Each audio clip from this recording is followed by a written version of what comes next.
The second chair.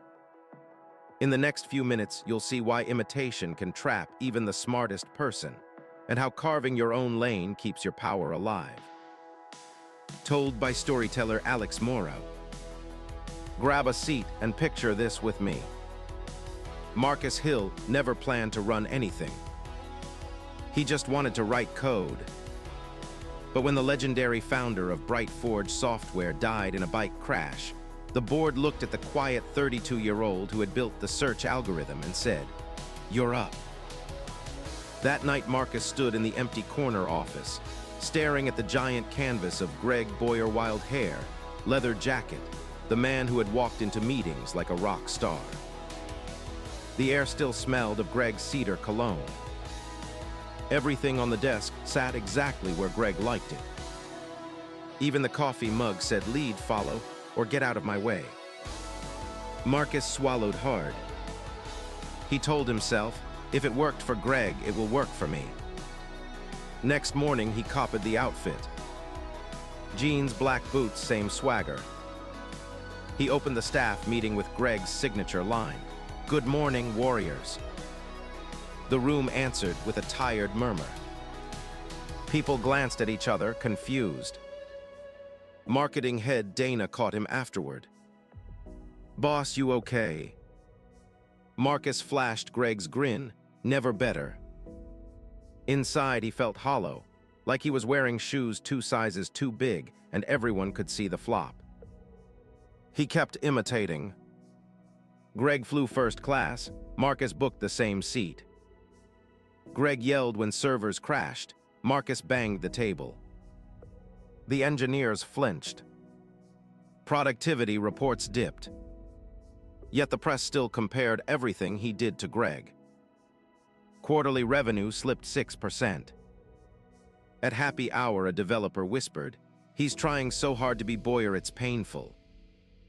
Marcus overheard, went home, and stared at the wall until sunrise. One Thursday, he wandered into the city library to escape the office ghosts. Back in the tech aisle, he found a book on origami. Curious, he flipped it open. The first lesson said, "Sharp creases dull the paper, gentle curves give strength." That line stuck harder than any business quote. He checked the book out, carried it like contraband. At home, he folded a paper crane, then another. Each fold forced slow, patient thought. For the first time in months, he breathed without listening for Greg's voice. Monday, he wore chinos and a plain shirt. He walked into the product meeting without slogans. He asked the lead designer, "What would you build if nobody watched?" The guy blinked, then described a cloud tool for small clinics to share x-rays. Marcus listened, nodded, said, "Let's prototype it." No yelling, no chest thumping. Just calm curiosity. The team leaned forward. Energy leaked back into the room. Weeks passed. Marcus shortened meetings, killed the corporate slides, and turned the big canvas of Greg toward the wall. The first demo of the medical tool felt shaky, but hospitals loved its simplicity. Sales climbed. Investors noticed. Analysts wrote, "BrightForge pivots quietly, finds new pulse." The headline used Marcus's name, not Greg's. That afternoon, he walked the floor. People greeted him as Marcus, not the new Greg. He realized the fear had loosened its grip. 8 months later, he stood at the quarterly all hands. No leather jacket, just a blue sweater. He said, "I tried to walk someone else's path and nearly lost our way." BrightForge isn't about one style. It's about what we solve next. Applause rose, warmer and steadier than before. Outside the conference room, the cedar cologne faded at last, replaced by fresh coffee and possibility.